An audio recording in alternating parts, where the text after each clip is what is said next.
as big as the ocean blue.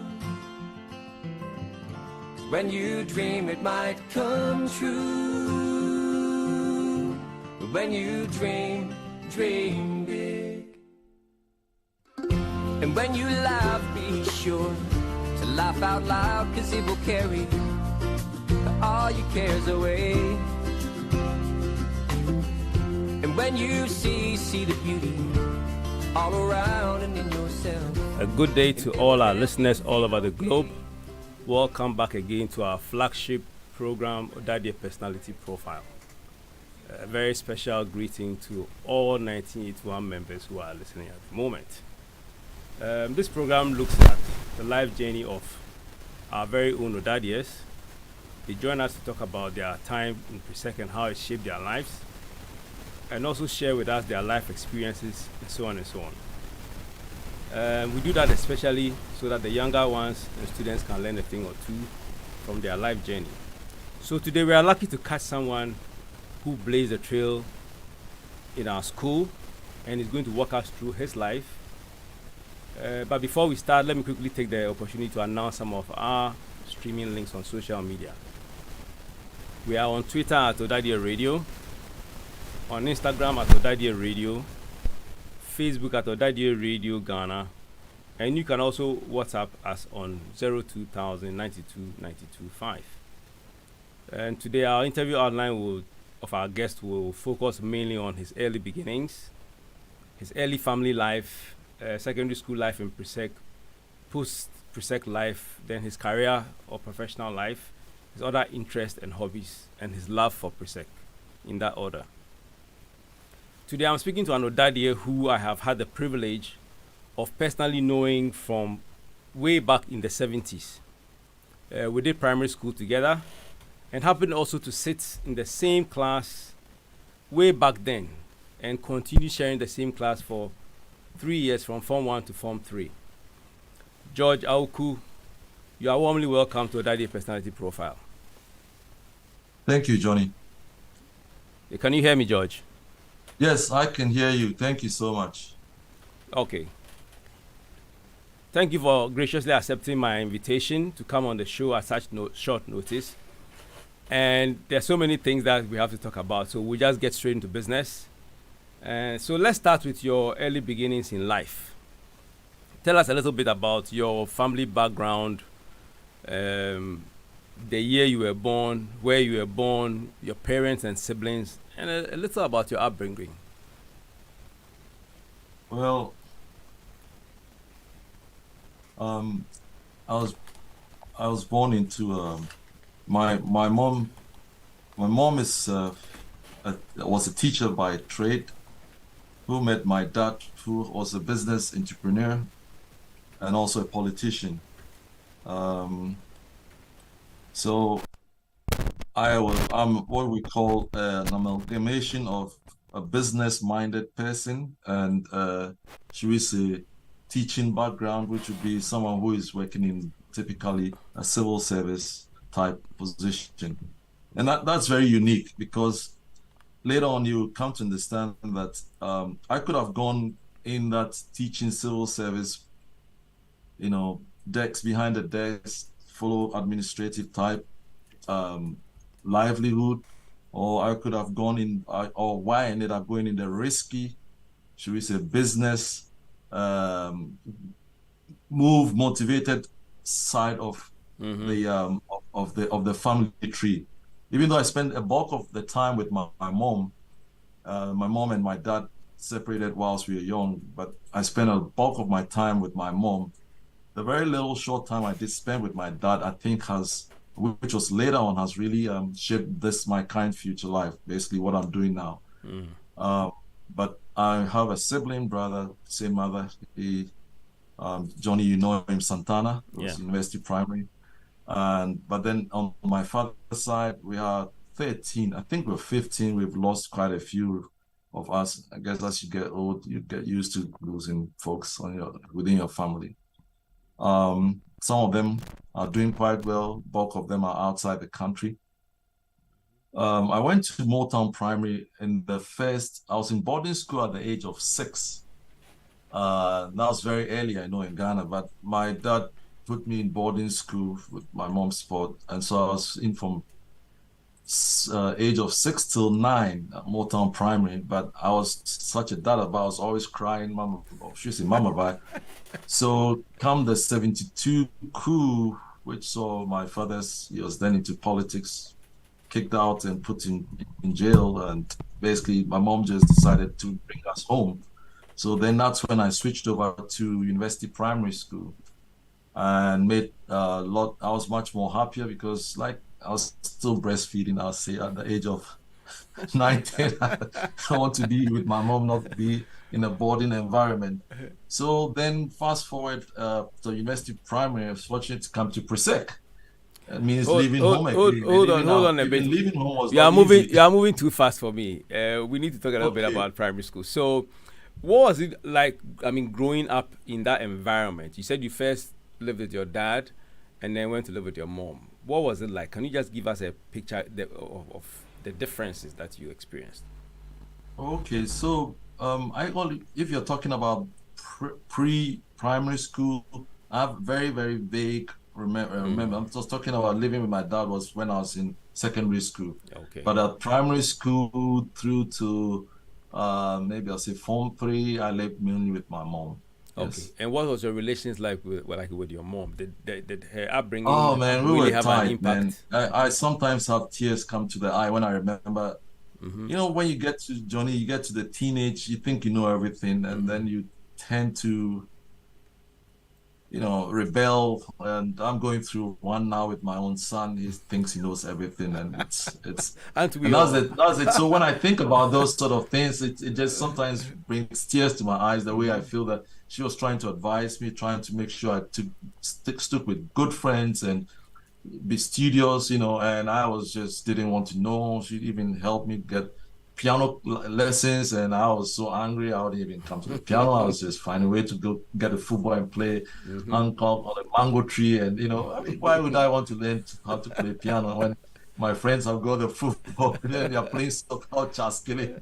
I was not interested in that. But I think she was, I mean, our parents, as parents, you know, they know they've walked the path. They know what life is, and they're trying all the time to try and make us stay on that straight and narrow path. But we don't learn till it's too late. Yeah. And you said later on you lived with your dad, and he had an influence on the way you. I mean, like your business now. I mean, what sort of influence are you specifically? Oh yes, I can remember now with my siblings living with my dad. When we come on vacation, I would just be, again, thank God we were blessed. But I never did my own laundry. I washed in per se though, but we had someone to do the cooking, to do the laundry. And I'm sure he's sitting down working his butt, sorry, excuse the line, he's working himself out, trying to bring money to the end. Here we are. We won't even take the hose and go and wash the cars or even tend to the garden. I mean, life was such that we you know, he would get up very early, and his usually he worked from home. He had his office in the home, and he would work till late, till his friends come and visit, and always wheeling and dealing. That's all I could see. But we just didn't do anything, and I'm sure what was going around in his mind was these guys are really lazy. They don't have anything. George, tell me a little bit about Kanishi. You grew up in that notorious area. You know, oh my God, not Kanishi is upscale. Don't say Kanishi is different. That's Kofi Date area. Okay, not Kanishi, sorry. But still, I mean, what do you remember about the area and the guys who were around, the experiences you had there? Not Kanishi was, as you know, mainly residential. Until recently, I don't know, I haven't been in a while. We had lots of fun. At that time, I was probably in Form 1. I'd already Form 1, so I made a lot of friends hanging around. I'm trying to see which Prosecco was there. There was Mate. Mate came to sixth form. Trying to remember the Prosecans around North Kanishi that I used to. There was Shabash. Shabash was in I'm trying to remember his name now. But we were in the same Baptist church, and I'm trying to see, but North Kaneshi was vibe and was good. We used to have parties and did some naughty things at the parties, which we're supposed to talk about now. Oh yeah, I know about But North yeah, we will Kanishipa. do a party and people will want to gate crash, and then we will try and kick them out, and there'll be fights, and it was. Yeah. I'm not a saint, trust me. Oh, George, I know I've that part. I know that part. Now tell me something. Um, you said you went to Achimota Primary from where 69 to 72. You said. yes, Oh, yes. so you did like 60 4 years there. 3 years. 3 years, and Yeah. then you went to University Primary. Why the? I mean, okay, you've explained the switch, but why did you choose University Primary? My mom had a good friend who was a teacher there called Mrs. Hansenadi, if you recall the Yeah, name. yeah, I remember her. Yeah, And that's how they connected me to come to University Primary. but I had no choice. It was my mom who. well, some of the few of the University Primary people have asked me to query you on this because on your CV you tend to say you went to Achimota Primary. I mean, how do you put Achimota Primary and not put University Primary? It's an abominable act, and today you have to tell us what you are going to put on your I CV. I have to revise that CV, but I'm wondering. I'll have to revise. Yes, I'm sorry if I offended anyone, You but have, yes, you have, you have. University Primary was good. I remember what's his name? Sami Tuga. I can't forget those guys. How can I have missed that? So I'll go back and look at that and You better revise change that. because Yes. Charlie, the questions that are coming is not friendly crowd. Anyway, No, I know. what stands out in your mind both in Achimota Primary and University Primary in terms of, I mean, like when you look back, what stands out for you? Well, the two's different because remember, Toronto Primary was boarding, meaning you're away from home. It's very Yeah. early, and I wasn't used to being away from home. I guess I was too close to my mom, and so it wasn't.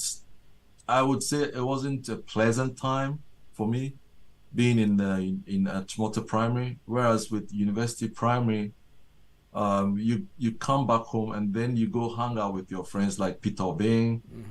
Birobin Pero, if you recall, Yeah. we would go to the Kaneshi in the industrial area, and they had these huge gutters filled with water. And we'll go fishing in it, or we will go playing chaskele or cycling. So I enjoyed being at University Primary. And then, of course, the athletics, the sports was great.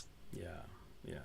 I wasn't studying much I'll be honest with you, when I was in Shimoda Primary, out of a class of 33, I was always 31st or 32nd.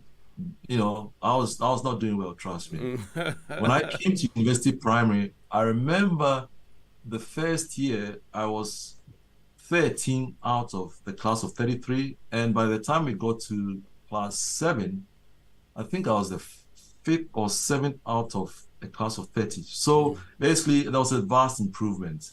I guess it was because I was It was also because that the primary people they shot. Anyway, I won't go there. Just pull your legs. Do you remember any of your primary school mates who joined you at Presec, both from Motown and? Oh, from Motown, there's one guy. I'm trying to remember who that was. What is his name?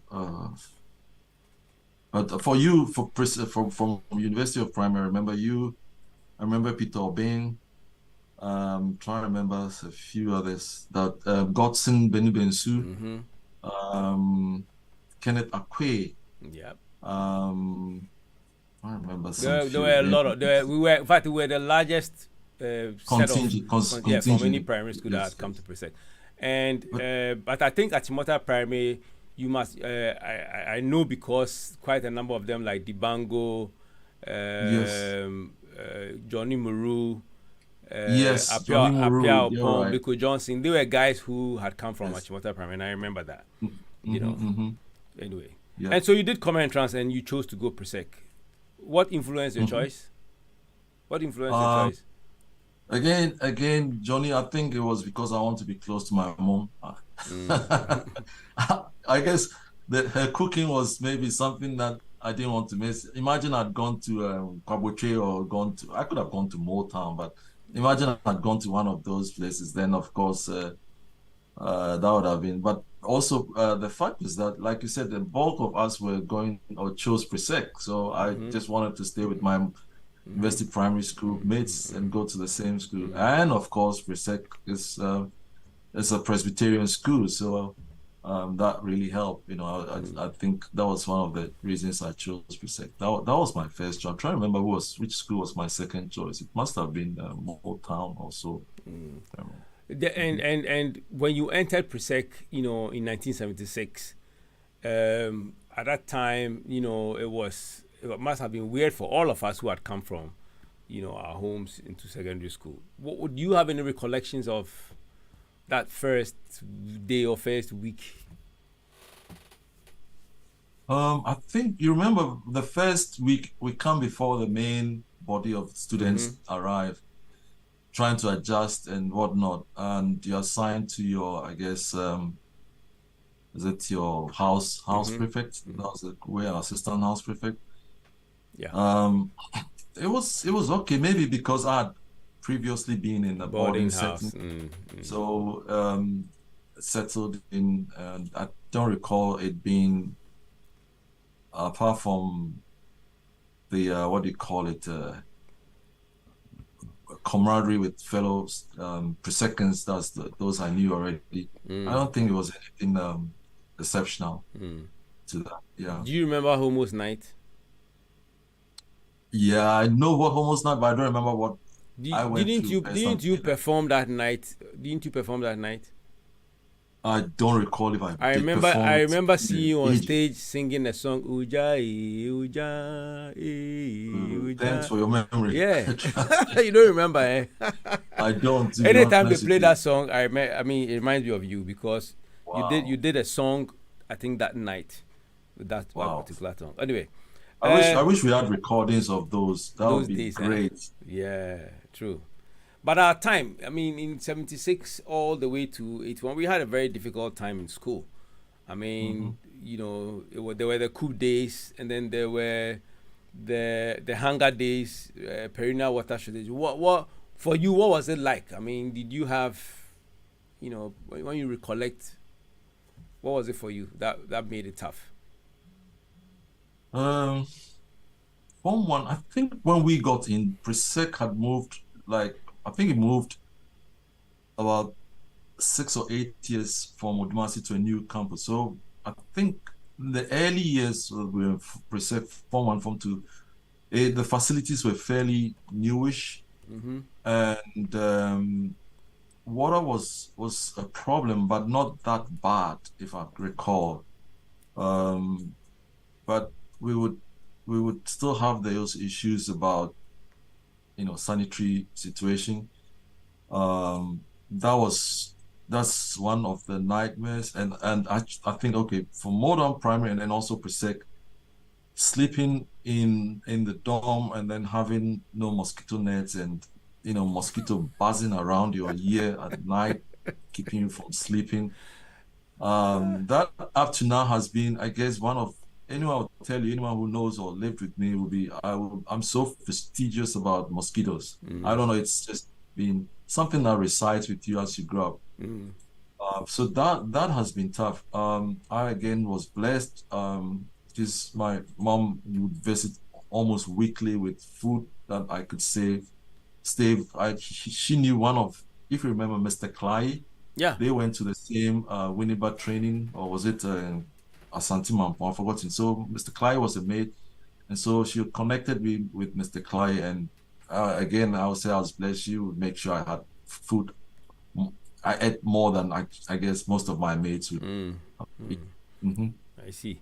And so that was I didn't have much regrets. You were in a much newer house. Laboni house was a new house, so yes.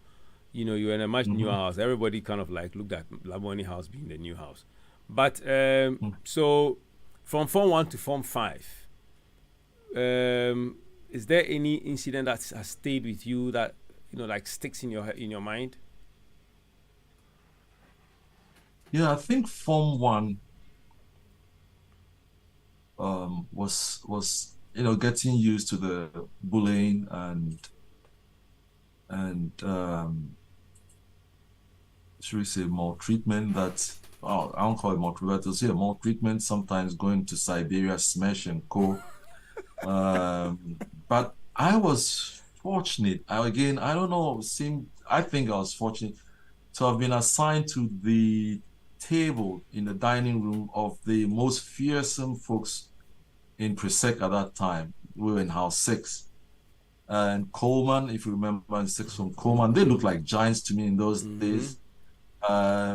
Lord Jones, even Form 3, I was with this guy. I was in Form 1, but the Form 3 guy was this guy, Kolonkala.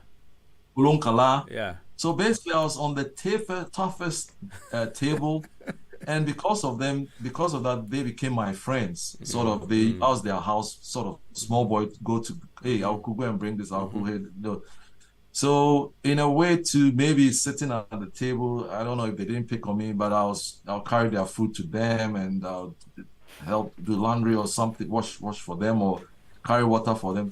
It kind of, I guess, I don't know, I didn't get the maltreatment, the bullying from the other tough guys around, because they said Awuku was with this sort of table and these guys kind of protected me in a way.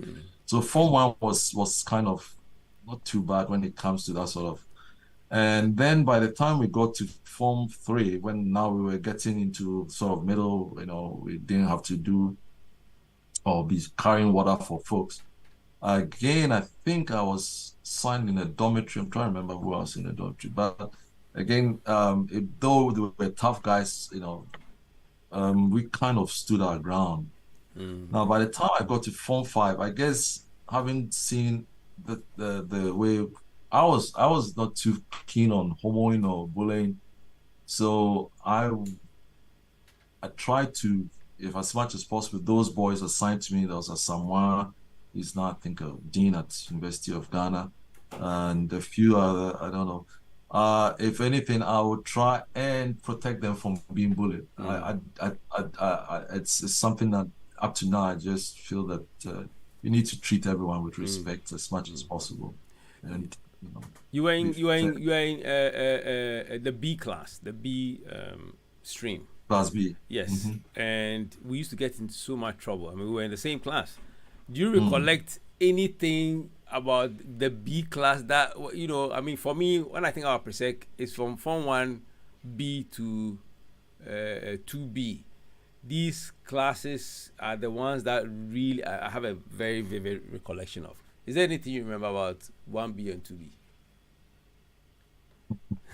There must be something. I'm trying to remember, but I think there are a few things, but one that would really stand out is bingo, and was it Mr. Cheche, where Mr. Cheche was, I think bingo did something. I hope he remembers, and he said, "This is what I do, and I slap you." But and he spoke with the lips. I hope Mr. Chide is forgive me for that. I will slap you. And the way he said it, that is one of those things that I do recall. But I don't know of any other trouble. Well, I particularly remember that Ongna, who was in our class, used to really get on your nerves. He used to tease you like nobody else. Do you remember that? I remember Ongna Petu. I gave him that name Petu. And he gave I hope he forgives me. I know his name was Ongna, but I say I call you Petu. I signed him that nickname. Hey, I bet Nego. I hope you forgive me for that. And who gave you your nickname? Who gave you? I've been told to ask you. My nickname Horse was given to me by Ongna himself. Yes, I remember that. So the two of you gave yourselves names, and he used to tease you with that name. Yes, I remember. Yeah. Hey, that's good. So that, but did you have any other nickname apart from that?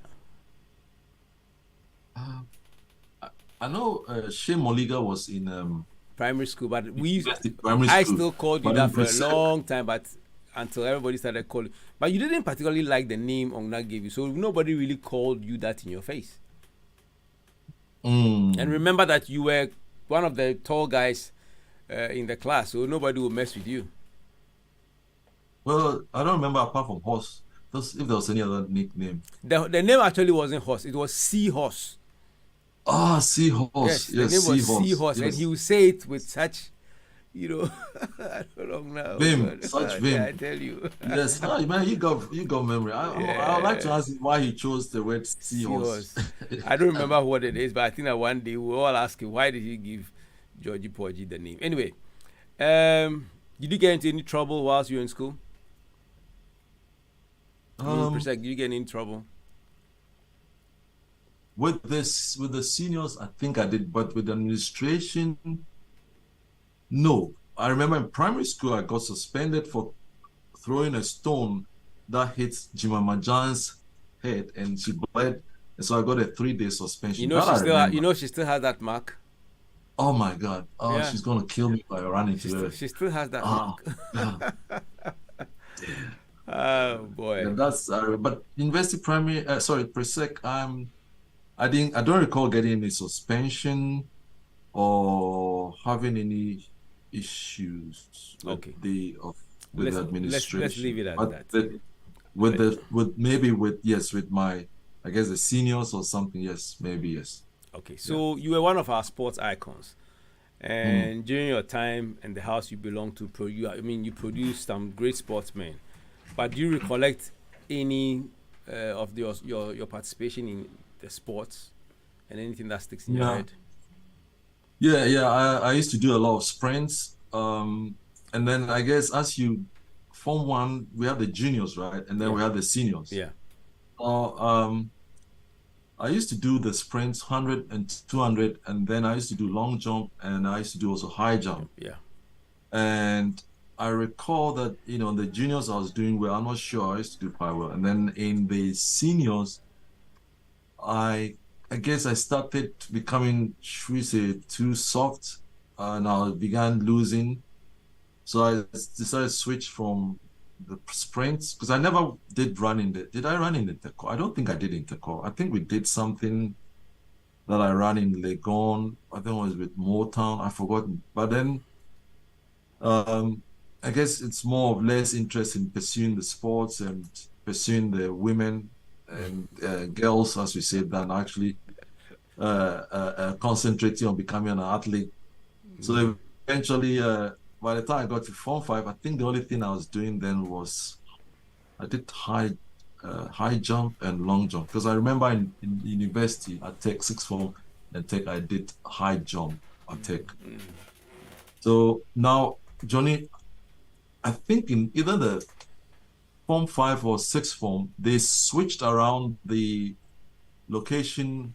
We used to run in one direction to do the long jump, but they flipped it around that 1 year. And I don't know by whether it was an advantage, maybe the ground was sloping a little bit, but I cleared the record. And I think in Form 5 or 6, I can't remember, I had that record broken. I don't know if someone has broken it since for long jump. We'll research into it and find out. I'm not sure, but they flipped the direction of run in those years. Do you remember any of the sports icons in your house? Of course, Kolon Kala, everybody remembers. Do you remember any of the other ones? There was one, he was in sixth form. He used to do 400. He also was very good. Trying to remember his name now. Must have been Ampadu. There was Ampadu, but there was another one. Wadami. Wadami, he was our Senior sports. Wadami. Yeah, he was our sports prefect at the time. Yes, and then we had the hurdles, 100 meters hurdles guy, who was the school champion at the time. I'm trying to remember who that was. Do you recall his name? Yeah, but it just escaped me. But Yeah. Anyway, since you talked about you slowing down sports and your attention moving to women, somebody has put a question that I need to ask. And I'm reliably informed that at the point during your pre-sec days, you stayed a whole holiday period at a master's bungalow called OTT or something, with a dangerous agenda in mind. What was all that about? Because the matter as we speak is still being investigated by the pre-sec FBI. And there's a word I have to mention, but I don't want to. I want you to think about it and then Don't feign memory loss here, because this question, there are about 3 questions following. So you just tell me what it is. Okay, now I'm going to be honest. I'm 60 years old now. Yeah. There's But it was a whole. It was a I've whole never been holiday. a saint. A whole holiday. You stayed Okay. because of this agenda that you had. No. To prepare us for the O levels. Okay, so my dad actually paid for me to get extra, what's it called, tuition. I forgot it, with Mr. Ofei. It so happens that he was also tutoring away. Mr. Ofei's place was next to the headmaster's place. The headmaster's daughter, I think I'm not going to mention names because I don't want to be we won't mention names. Yes. One of the girls there, we happen to have, and she's not the only person on Presec that I have You had done ungodly, dangerous liaisons with bad. Dangerous liaisons. Doing things that we shouldn't have done at that age.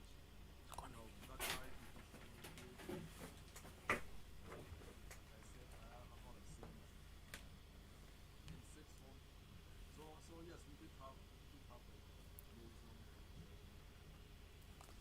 I see.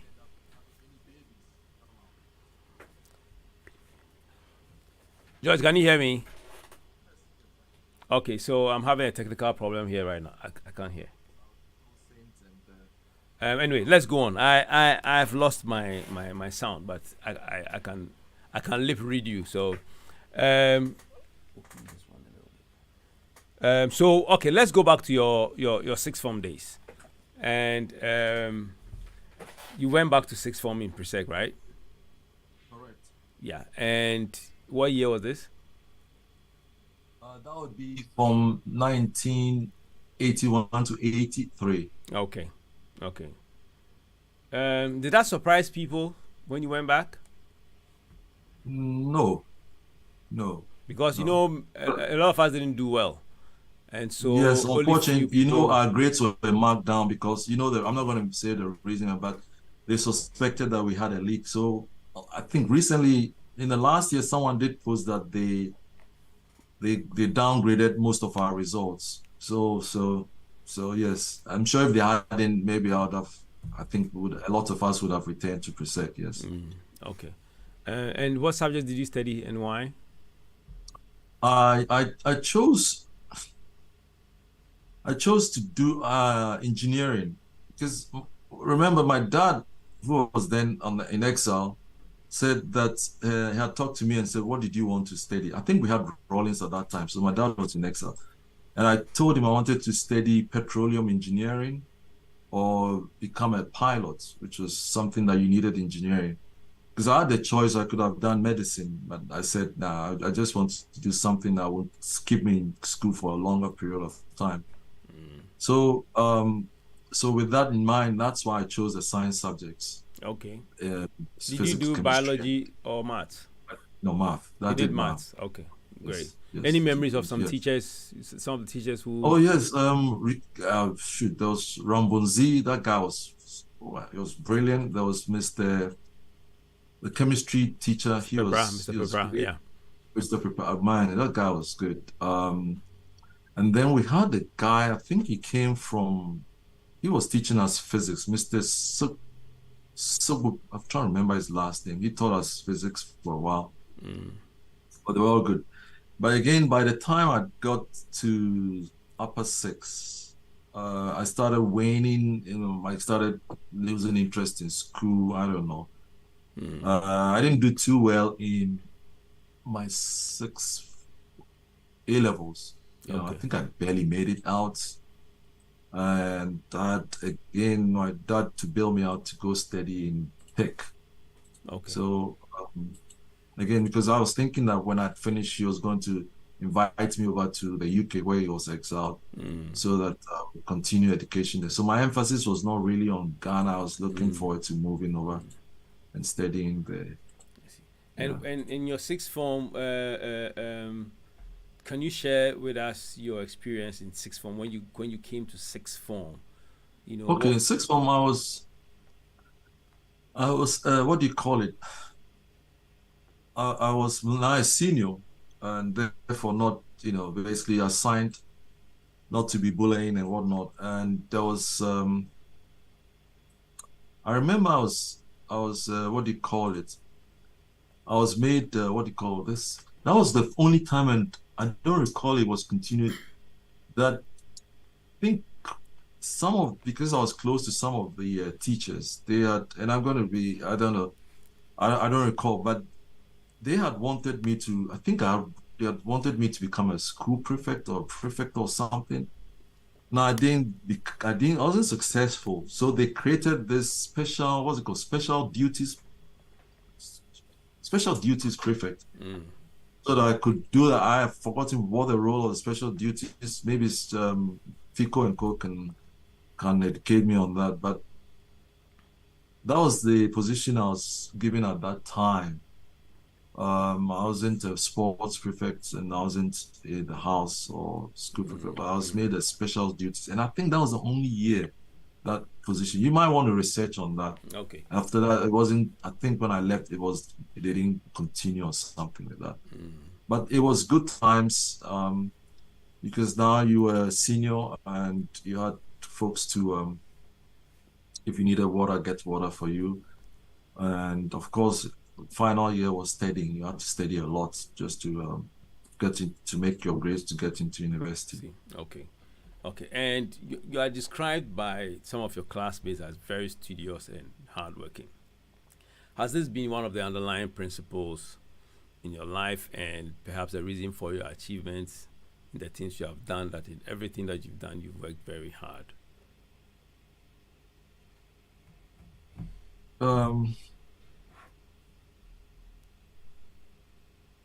I don't know where I get that trait from. Like when we started this conversation, I said, did I pick it up from my dad's side? Where he was always working his backside off. Or my mom's side, which was more of the administrative civil service, typical fancy Karachi, basically become administrators working in the ministries and whatnot. I'm not sure where I get that from, but I would say it's more from watching what my dad did. As being very studious, I would say it was more of a motivation, wanting to either become a pilot or an engineer. That's petroleum engineer. That's what was, focusing my steady being studious. And I didn't do too well in the A levels, like I said. In the university early stages, I was not doing again too well. I was carrying like a 2 grade, just above 2 grade, until I think for guys we mature quite late, and for me it was in 3rd year of university that light switched on and said, "Hey, you're no longer a kid. You need to you gotta start." Okay, I'm going to come to your university days, but let's just round up your days in Presec because I want to ask you one last question about your time in Presec, 6th form. Did you have any difficulty, of course, mingling with the girls? I mean, as you said yourself, by that time you were really a sharpshooter. So you were not like, you didn't have extreme POP like a Diffico or Reverend Nia Dote Abrahams. What was it like with the girls? The 6th form girls. What do you mean? Oh, no, I didn't. No, in 6th form, I didn't fraternize. I didn't go over the bar with any of the girls because then I had a serious girlfriend back in. Already had a serious relationship with a girlfriend back in North Kaneshi. So I was kind of. Oh, you mean you were committed? You were committed at that age? Yes, I was already committed. George, Charlie, don't tell us these fibs. You were committed at that age. True. No, I almost committed suicide. Trust me, you won't believe it. I'm going to tell you. Ask Santana, you tell you. Really? I almost crazy. Oh yeah, I almost went crazy. I was taken by because the way the girl showed me. My God, it was not easy in 6th form. But yeah, around that time, I remember she's not Kaneshi. What's her name? Theodora. Yes, man. I was already in love. That's it. And I think once she broke my heart, that was when I started, deciding that it's not good to break anyone's heart and start getting serious. But before then, yes. But do you remember any of the girls that you were with in 6th form? Shit, man. Before Theodora, I can't count them. You don't remember any of the girls in sixth form with you? In Presec? Oh, you mean the one studying? Yeah. There was like Vera. There was one of them. She came to the States recently. She did medicine. I'm trying to remember her last name. And then there was Toto. What's her name? Something Toto. Toto. What's her name? I've forgotten their names. Yeah, because some of them went to with us to KNUST. Yes. Okay. Some of them went. So the rest of them went to what's it called? Legon. Yeah. I see. Okay. So So then after Presec, do we have any messages from some of the Presec people? Let's do the messages before we move on to his post Presec. We have a few messages that are coming through from some of your classmates. I guess obviously I'm sure you remember most of them, but Joseph, can you read some of the messages for us? We have how many messages? Fico tells me that the name of Doma, the guy who was in the headline in Kasi, Doma, something Beku, Martin Beku. Mm-hmm. Yeah, Doma was the 110 hurdles champion. Joseph, are we ready for the messages? Yes, we have some few messages. I think we have a message from David Amano Boidu, a classmate in 1981. And then we also have a message from Onyakon and Nana Date Ampofu. I'll just pick some of their messages. All right, so this one here actually says another question. Has George considered giving a talk on his experience in engineering to some of our up-and-coming students? Example, how he got to where he is and what they can do to achieve their goals in future. Okay, so we'll reserve that question for the last. Okay. Yeah. And I have also one here from Onyakun. He says Awuku has been a good friend. He is studious, hardworking, passionate about politics. He's always wrong about how he sees others who are less fortunate. He loves women, Nicodemously, that is into brackets. And he says sex, he's generous, celebrated trumpet. We always bat our heads over Trump.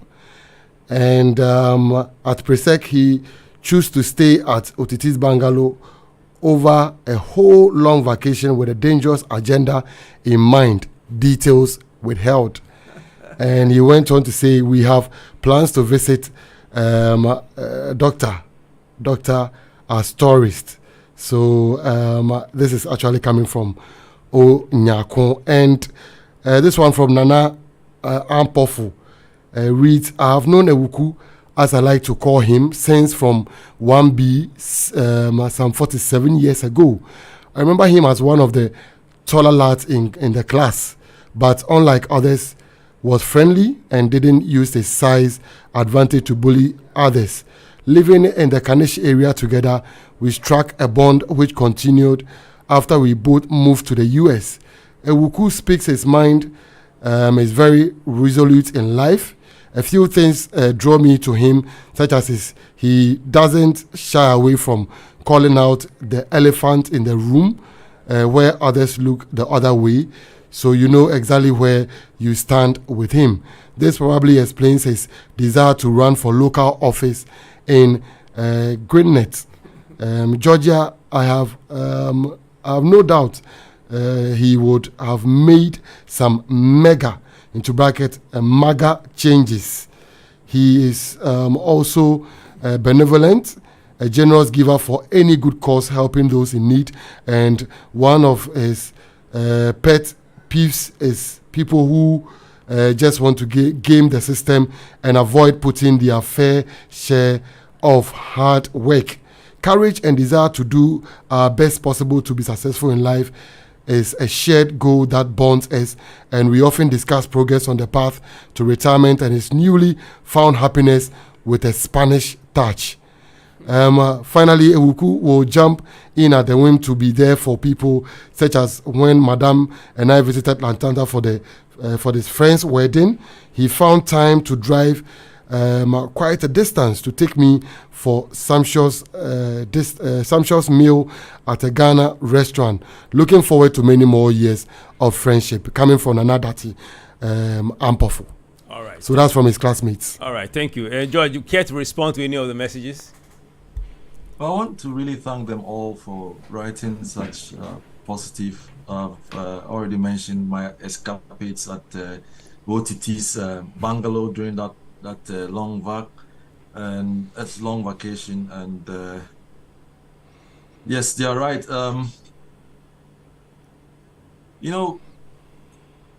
We have the Bible. I think Jesus said that. In fact, not only Jesus, but everyone that I've come across, or those that I've worked with, different religions, different cultures, different backgrounds, we have work. You don't die because you work. Period. So I feel that so long as you can breathe, you can see, you have hands, God has given you that opportunity to go out there and make work for yourself and your family to cater. So if you're born with the blind eye, or you're born without fingers or hands and you couldn't, then I think that in that case, we as a society need to help you out. But so long as you are capable, I don't see why you should go out and help someone who is not pulling their weight. And that's been my beef with some of our friends here. Now, when Mr. Trump came into presidency, he had that sort of no holds. You say what it is. It is feely, and that's what attracted me to him. In politics, and he's tried. And I ran for politics, local politics here in the what we say in Ghana. That would be like the equivalent of, if the state of Georgia was Ghana, then my county would have been like the region. So I did run for one of the the presidency of that region, or the. And I wasn't successful, but that was the reason, because that's in politics, as you have in Ghana, the politician would promise you a lot, and I think there's a need for people to be more honest. And when I ran, I understand why politicians change, because they get surrounded by people when they are grooming you all the way through to when you become successful, to think a certain way, walk a certain way, and talk a certain way, and I just don't think I'm cut for that. When I say it's black, it is black. If it is white, it is white. Sometimes in my head, I'm sorry, but it is what it is. And I just George, as it is. I'm going to reserve a moment for us to do some politics down the line. Sure. I want us to quickly move on to your days in after Presec. Did you do national service? No, I didn't. You went straight into uni? I went straight into I went to the UK. After Presec? I finished sixth form. Yes, I went to the UK. I was in the UK with my dad. Okay.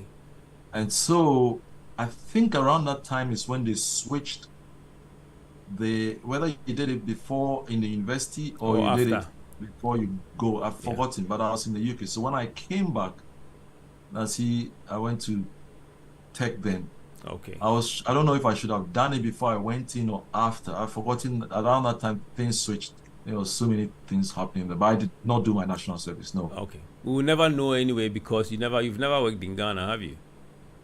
No, I have not. So you went straight to university and then studied what?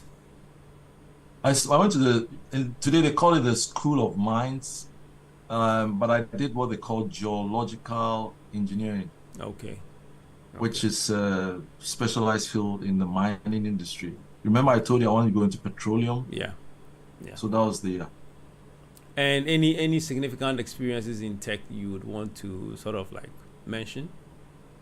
Yeah. So again, let me explain something here. And that's why I say, for all the listeners out there and for all the kids there, my dad had a very good friend, a Muslim, Ali, and one day he pulled me on the side and said to me, George, if you see that shirt there, you're showing me a shirt on a rack. If that shirt, if God has made that shirt for you, okay, no one else in the whole world, it was 7 billion now, I don't know, will wear that shirt except for you. So the funny thing is, when I went to tech, I wanted to study chemical engineering. Because again, now if line of petroleum engineering, I want to study chemical engineering. Unfortunately or fortunately for me, there was another person with the same identical name as myself. Okay. And so he ended up being given that slot. And I ended up had no choice. They said, okay, go and study another engineer, and then the following year you can come switch around and come and start again in chemical. I said, it's okay. If what it is, God's that I should study geological, then it is what I'll study. You know, that was, I would say, the most fundamental decision I ever made in my life. If I'd pursued chemical engineering, I don't think I would have been or will be where I am now.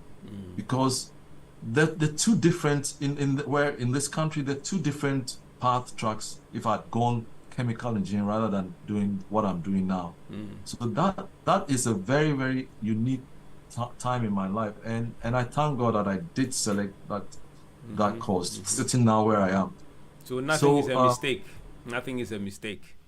Yes, somebody said to me, "There's a reason for everything." Nothing is a mistake. So yeah, again in tech, again womenizing first year. My focus was on chicks, dating seniors, not even dating my own year. What do you call it? I hope one of them is not listening now. One of them is listening. One of them is listening. I hope one of them is not listening. But yeah, I was dating left and right and partying and not being serious again with focus on thinking that life was all just full of that. Again, I didn't do too good in the early first year, second year. I was just above grade 2, and flunking math, what is it called? Statistics. We had statistics. I wasn't too good with the probability. I wasn't too good with the differential equations, because all in mind, see, that's the thing. I think when I have the chance to explain to the junior guys, I hope they are listening, is that, okay, why am I studying calculus when in the end I'm going to be a geological engineer or civil engineer? You don't really, and to be honest, I've never used calculus.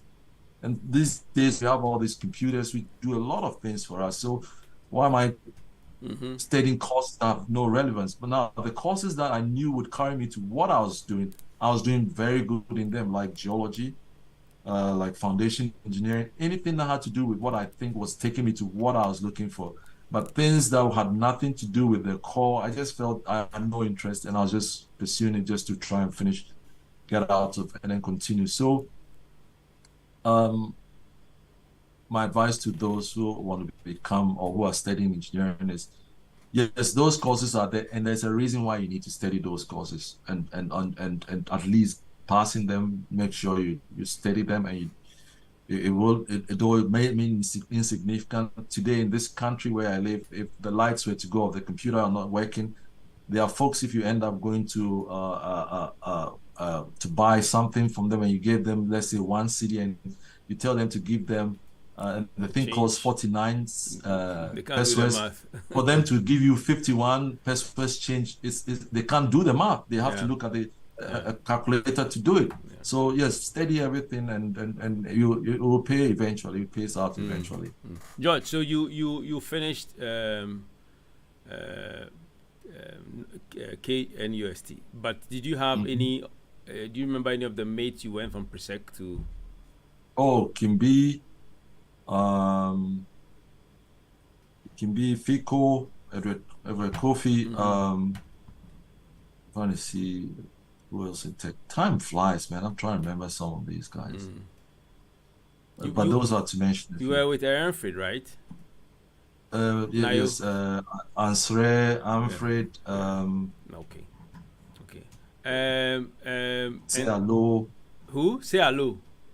Say hello. Remember, I don't know, was he was in House 4. The guy who was light skinned, he was what's his full name? I can't remember. I know the name, the nickname, but I can't remember the face. Okay, so let's move on very quickly since we are just going to go on a commercial break soon. But before we do that, you decided to relocate after school, straight after university, to London, right? You didn't do national service after university. No. Okay. No. Any postgraduate schooling after when you went to London? Yes, I did the masters in foundation engineering in the University of Birmingham. After working 1 year, also 2 years with an engineering firm, I decided to go and get my master's. Okay. And quickly, when I was going to do my master's, again, it was to just further myself and hope for a better opportunity for myself and my family. I was told by a colleague, my senior engineer, that there was no need for me to go do my master's, and that by the time I come, those who were my colleagues would have gained more experience, be earning more. And again, I'm so glad I stuck to my guns, and I self-financed my master's. Went into boarding, paid it my own way, and as a resident student. And when I got my first job, my salary was way above if I'd stayed at where my previous job was. So again, cut a destiny for yourself. Don't listen to folks who will tell you, oh, stay behind, because I don't call it pulling behind, but maybe because they don't have the masters themselves, or they are making some use of you. But if you want to do further your education, stick to your grounds and continue with it. Okay, so folks, we've been talking to engineer George Awuku. For the first part of our program, we'll be talking about his life beginnings, primary school, secondary school, and his university education. When we come back after the break, we are going to look at his career, professional career, and what he's done with himself after educating himself. What did he do with that? All right, we'll be back shortly.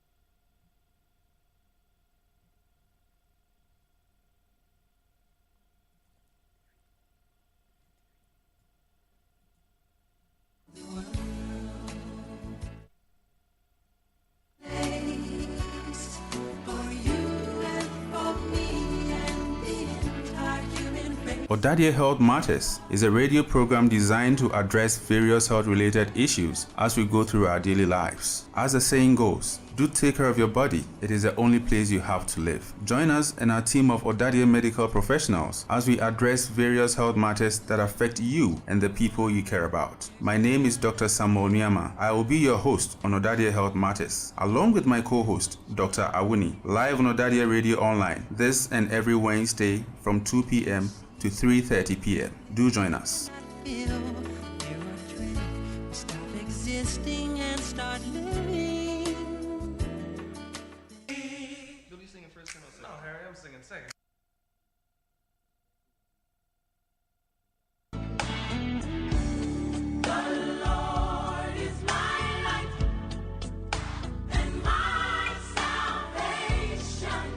What does the Bible say? And what sort of light does it throw on any life-related issue? John chapter 1 verse 5 states, "And the light shineth in darkness, and darkness comprehended it not." Light for Life is a Christian panel discussion program on all life-related issues and how the Bible helps us in its day-to-day application. Beloved, my name is Reverend Godwin Kwashi, and I invite you to join me and my guests on the Light for Life program on Ɔdadeɛ Radio Online this and every Sunday from 6:30 p.m. to 8 p.m. I trust that as we engage in this Light for Life program, we'll all be able to say to our God, "In thy light we shall see light." God richly bless you as you tune in. I don't know what I would do without him. Whom shall I fear? Say no to single-use plastic bags. They are destroying our environment. Water bodies contribute to most of the rubbish in open spaces and gutters, contributing to floods. Fish and livestock are ingesting plastics, which poses danger to our health. Plastics take ages to decompose and are harmful to the environment. Be responsible. Join eco-conscious citizens in supporting International Plastic Bag Free Day and say no to plastic bags. Use a basket, jute bag, or other biodegradable bags on 3rd July and every other day.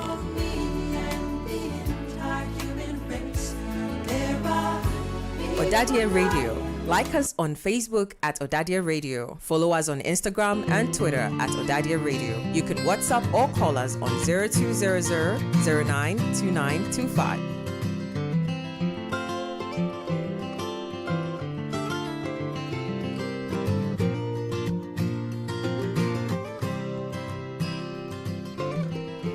When you cry, be sure. All right, welcome back to Personality Profile. Our guest today is Engineer George Awuku.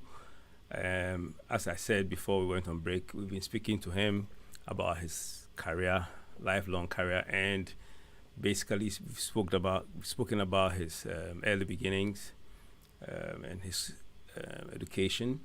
We now want to look at his career, but before we do that, our phone lines are still open, and we would like to take some messages from anybody who has anything to comment on through our WhatsApp number, which is 02000 92 92 5. You can also send us a message on our social media handles, Instagram at Ɔdadeɛ Radio, Twitter at Ɔdadeɛ Radio, and Facebook at Ɔdadeɛ Radio Ghana. Our WhatsApp number is 02000 92 92 5.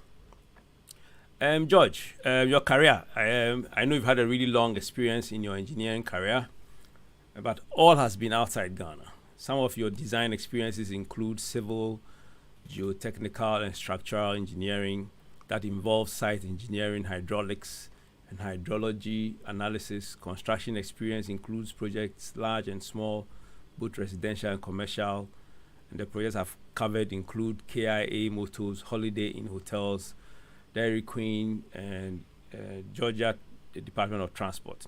Can you just throw a little light on how your career as an engineer started?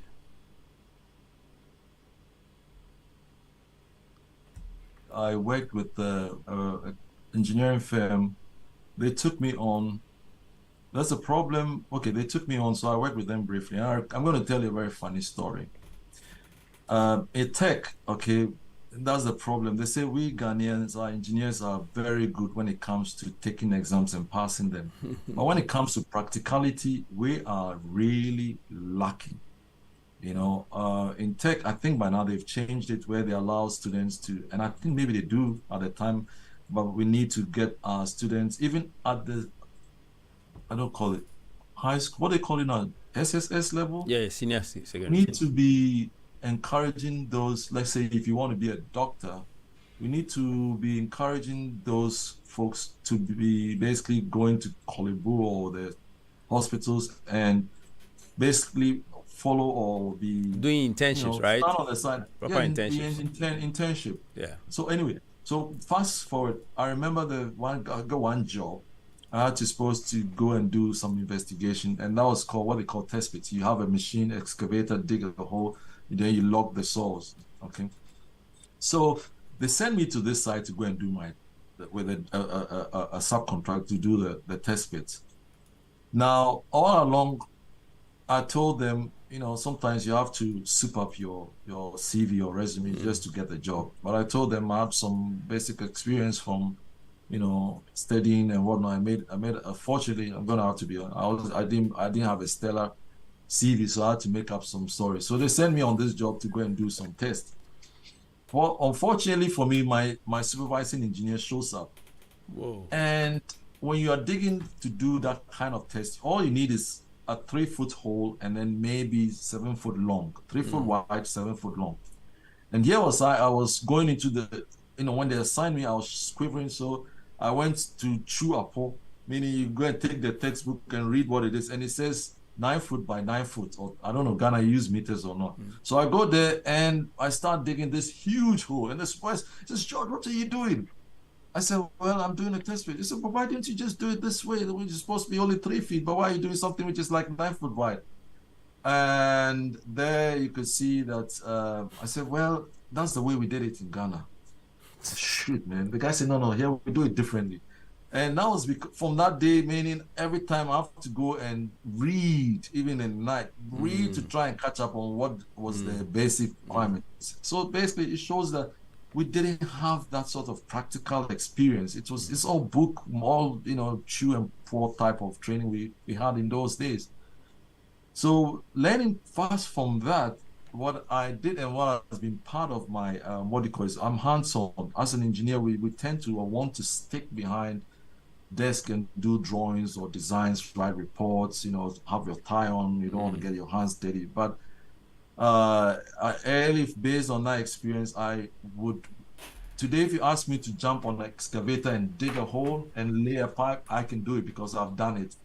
So when you come to actually doing the drawings or the design that somebody is going to construct in the field, because I've done it before, I can foresee the problems they are going to face. And I'm always thinking of the easiest and simplest way to have it done. So that would be my advice for anyone who wants to study engineering or in any field. Try and be hands-on. Don't say crutchy. I'm not going to. I'm just going to So your career started with your first job in the UK. In the UK, correct. And this experience you are narrating to us is where it happened. What happened that after? Was how did it progress after that? So you see, because of that very incident and the fact that I had so many challenges because I wasn't a practical engineer, it's more like somebody who had studied straight from university and had no this. That is the reason I went to do my master's. So that with the master's I could gain proper and stronger foundation in engineering. So once I finished the master's and I got a job with what they called then the British Railway, it was being broken up that time, was being privatized, as you'll say. I ended up going to work in an area where they were designing that link between the tunnel and the London capital. Okay. So again, I was put in charge of going out there, selecting sites and testing them for the future railroad. Here we call railroad in Ghana, we say railway to pass, high-speed railway to pass. So that was the background I was in. And then during that, I decided to study to become what they call a chartered engineer. I think in Ghana you use the word chartered engineer, meaning you're a professional engineer. And another guy again in that British railway environment told me, you don't need to study. Why are you studying? Because when everybody had left to go to the pub to drink or close for the day, I would stay behind and study some more, basically studying to pass for these exams. And he caught me studying one day, I don't know, late, and he said, why are you learning? I said, I want to get my child. He says, again, you don't have to study. I mean, why do you need to study? Look, oh, sorry, okay. But again, that was a good decision I made, because as soon as I became a chartered engineer, my supervisor, who moved on to another department, said we don't have a chartered engineer on our staff, and for us to be able to do our job, we needed a chartered engineer. And that opened the door for me to also move on to much better pay and much success away from London to another city. Okay. So that was good again. Okay, so what's the year? So how long did you stay with British Rail? Oh, I was there I finished my master's in 92 till when I moved to the US in 98. No, I'll say 97, because the final year I switched to a tunneling company. Okay. So I was there 5 years. Okay. 5 years, yes. Yeah. Okay. Worked for them for 5 years. Then I got a job with a tunneling company because they wanted to come into the railroad industry and because the Margaret Thatcher had broken up British Rail into a private entity. Everything was being given to private engineers to try and provide the services that you would normally have been done in-house. So that company was looking for somebody with railway experience and also an engineer and a chartered. And then they took me on to help them also create a new department and work with them. But then the green card lottery came. I don't know if you all know about green card lottery. And we were successful. And they said, well, I'm doing so well as a professional engineer in the UK. I have a company car, being paid excellent money. giving all these fringe benefits, why would I relocate to the US? And I remember my boss then telling me that in America is equivalent to 50 Britain. Yeah. So you always have the economy is always growing. But then of course you play hard and you work hard, meaning when they say, I remember, let me go back. When I was in tech, there was a professor called Professor Kumaple. Those who do engineering will know him.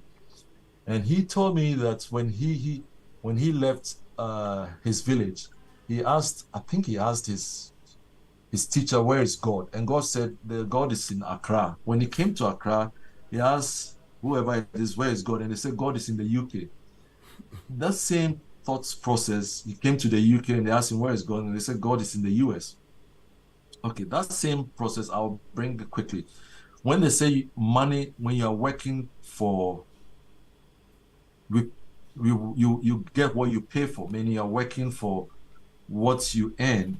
There's nowhere else, I'll say, in the world, but apart from here in the United States of America, where we're actually, when they say you are working, you are really working. They are working your butt out. You're working your backside out. Mm-hmm. So, later I'll cast some lights on what I mean by that. But when I was leaving the UK for the US, the guy told me, look, you're going to have two things. You're going to have to work very hard in the US, unlike here where we have all the social safety net. And you're going to have to play very hard. And I unfortunately did not understand play very hard, because now I'm 60 and I didn't play very hard. I've been working too George, hard. you're looking for an excuse to go and play again. Yeah. Oh, yeah. Good. Okay, but you describe yourself as an all-round professional engineer. So my question is, why so? And as a professional engineer, you know, you are a chartered engineer. That you are qualified. I don't understand this very well, but maybe you can explain to me. In the states of Georgia, North Carolina, Alabama, you're a chartered engineer, and an institution of civil engineers. In United Kingdom? I don't understand what that is, but there's something about having being important or crucial to be a member of all these institutions and bodies, you know, as a professional engineer. Can you explain that to me and to our listeners? In Ghana, we have what they call Ghana, I think it's called the Ghana Institute of Engineers. So to be able to sign off reports or designs, in most countries, you have to have what they call a professional engineer do that. So the basic core of engineering is that you are supposed to preserve life, safety, and health, life, and safety. So your design must reflect those. In addition, you have a competing interest in that your client who is hiring you to do the job is wanting you to do the job at the cheapest and most simplest manner. So how can you design something which is cheap and simple and yet not go and collapse and kill life or damage to people, or they will lose something? So you are basically torn in between these two. So any engineer who is a professional has to think about those two things when he's doing his design. How can I design this cheaply but still preserve life and also the property or the what do you call it? You can get a bag of cement, you can mix it with one bag of sand, and we will build a structure. Yes, it will stand. Your concrete block will stand. But let's say there's a strong wind, because you've designed it so cheaply and you saved your client money. If the strong wind comes and that concrete block falls and kills somebody, then you have a liability issue. You have a problem. So you can't make 10 bags of concrete and one bag of sand and say, I'm building the strongest castle. Then your client is going to go broke or can't even build it, and then there'll be no structure. So you have a balancing act to do, and that's to do that. Most countries, cities would want you to have that seal of having studied and having had that experience. And once you pass those prerequisites and have the exam to pass it, then they will confirm you as being a chartered or professional engineer. So that's how you become an engineer, professional engineer. Okay. And let me just go one step back when you talk about working with the railways and a tunneling and company. So you are doing bridges and stuff. what did this really involve? Because I want to follow it up with the impact this has had on your engineering journey. So it's a good thing when I said you need to be an all-rounded engineer. And again, those who are listening, or pass it to your kids or anyone who wants to study engineering, or maybe most field. Do you know why America motor industries was suffering late after the 70s, 80s, and 90s? No. You know why? No. Okay, so what they were doing basically is that they will, if and also clerical, if most of American Western industry, if you were the guy who only reviews incoming mail, when you get to your desk and you sit down, all you will do is review incoming mail. So you're pigeonholed. So for 40, 50 years that you worked in that field, that's the only thing you're going to know. And you become the best guy when it comes to receiving mail. If it was for your duty to send out the mail, you have no clue. So American motor industry, in fact, most industries had people who, if he was going to be a tunnel engineer, all he did was study tunnel engineering. Whereas the Japanese, basically, if you were supposed to receive mail, they want you to also know how to send the mail out. Meaning you become all-rounded. You learn a bit of tunneling, you learn a bit of foundation, you learn a bit of lighting, this thing. So you became all-rounded. And that was the breakthrough for me. I could do foundation, which most structures have to interact with the ground, because basically most engineering has to do with being on the ground. I could do tunneling, I could study tunneling, I could do civil, which is what I'm doing very mostly now. So that sort of uniqueness of being able to dive into anything, and of course you have to be quite competent in those. That's what brought about being all-rounded. So in tunneling that I did study, the tunneling in the UK, remember the UK had one of the earliest, they built the railroad, the bridges, and it's so fascinating when you read the history into railroad construction and how they built their railroads. And when we talk about Ghana versus the advanced countries, I would like to mention that would be a good way, a model for any developing country to follow if you read the history into how they build their railroad or all their infrastructure. But that's, in a nutshell, is how you become rounded. I did study some tunneling, design how tunneling affects structures when you're tunneling under like skyscrapers and all those things in living areas, what is going on, all the interactions that goes with it. Did inspection of existing tunnels and how we can strengthen them and make sure that it's safe. Yeah. Okay. So the question I was going to ask after is, what do you think of our railways? I think you've just mentioned it, but is there any hope for us? Do you see a way forward, for us, looking at it from that engineering point of view in terms of the railway sector in Ghana?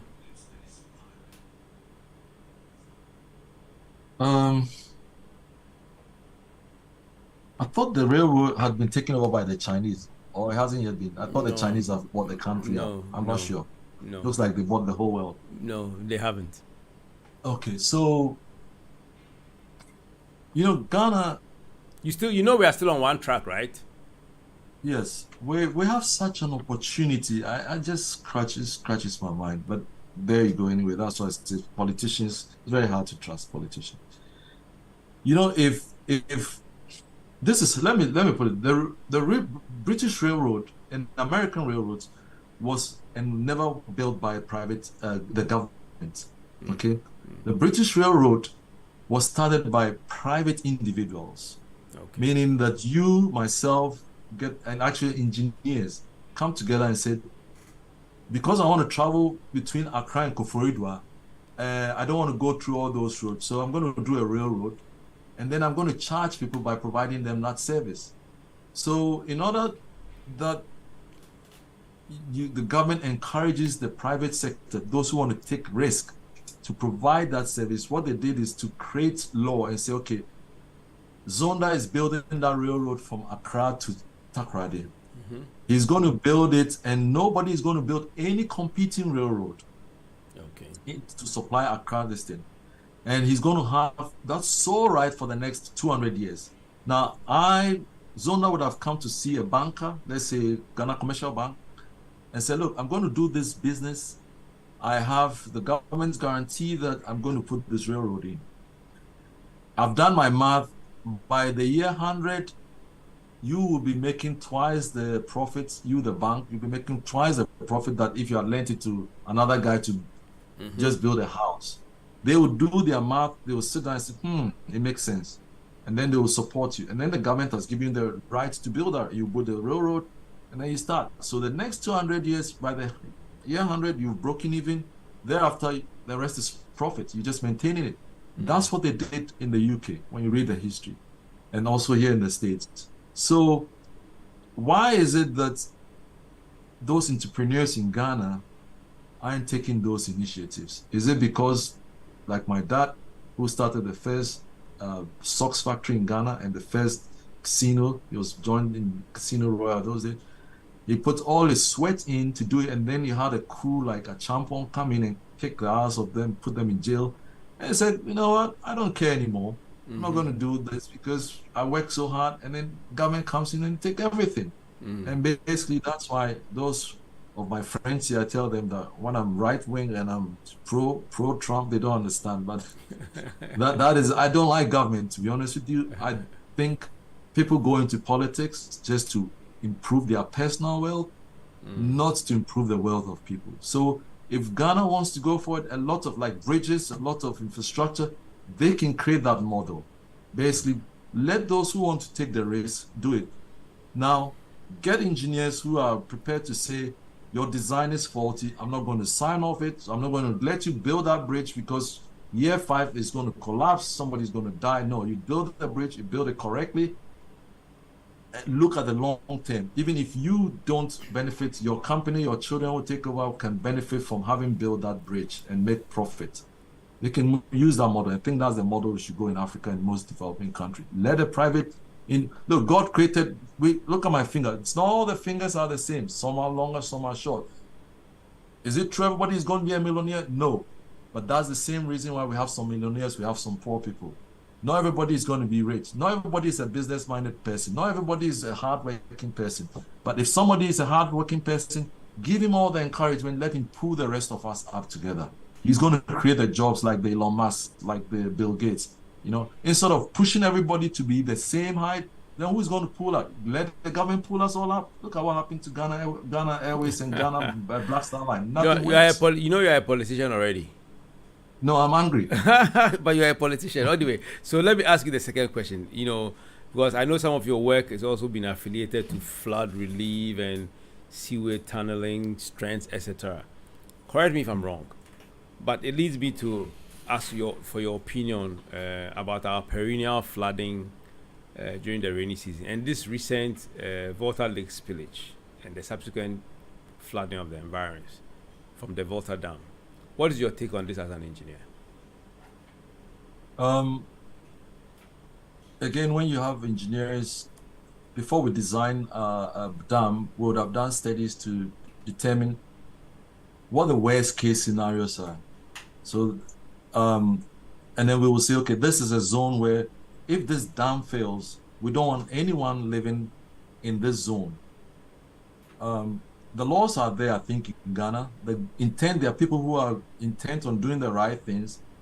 But then again, we have, unfortunately, people who would flout these laws and allow folks to live in these zones or will not build a dam which is the right size. Fortunately, the dam that Nkrumah built and those subsequent dams were designed properly to hold up these floods. I don't know if they still do desilting. They're supposed to be desilting these dams. All areas around the dam, which is upstream of the dam, should not be developed, because as you develop it, you're creating more silt which goes into the lake, and therefore the lake level rises. And if it rises, then the design of the dam becomes compromised. I hope they are not doing that, but human nature as it is, I know they are doing that. So you go ahead and make sure you do maintenance, regular maintenance, desilting, inspections. So we do have these situations here also in the US. And what happens is there was a tailing dam, which is a dam which is for coal mine, and it failed. Don't get me wrong, we have issues here in the US, in the advanced countries. We have floods in it. But what they learn from that is they go back to the drawing board and say, where did we go wrong? And then make sure subsequent designs or subsequent improvements will not lead to another failure happening. So long as those designs and those guidelines are being followed in the case of Ghana and anywhere else in the world, I think human life should be the first and foremost, and it will be preserved. But if we don't want to and we allow folks to live in these areas, then I'm sorry, we'll have to live with those consequences. Because now in Ghana, when it rains heavily for, let's say, 30 minutes, we have extreme flooding, in so many areas. And I believe some of these are problems that can be solved by some of our engineers. I don't know why, you have sites that used to hold water have now become residential areas, and there were, big holding, gutters, that was like rainstorms that were supposed to hold water, are all now being, become filled with rubbish and stuff. So we have a lot of challenging issues, and I think that some of you engineers who know this must be writing, be really expressing your views strongly. Of course, some of us on radio also just talk about it, but I think that we need to hear more from the engineers. Johnny, the other thing that keeps us engineers in this part of the world on our toes is the lawsuit. Okay, if you did a design like in Ghana and somebody lost their furniture, he's going to hire a lawyer to come and sue you for your design. Now, when you get sued, it doesn't mean your company, of course, you have to carry insurance, get sued, but sometimes it can go after you personally, which means everything you've worked for, you can lose it. Okay. And in the worst case, you can go to jail. Okay. Now, in Ghana's case, one thing I've noticed, and I was saying, if I choose to move to Ghana and I'm a millionaire, if this thing had happened, I would hire a good lawyer and go and sue those who did the design or who allowed folks to stay in there. And if anything, go after their personal assets and have them jailed. If we could have our lawyers chasing and going after individuals who do bad design or approve bad designs, or who government official, unless governments have immunity, and the government maybe needs to pass a law which basically would, limit that immunity, then maybe that threat of losing your livelihood or going to jail would make sure you are doing the right thing all the time. But forget all things, whether it's a lawsuit or not. We are Christians, those who are Christians.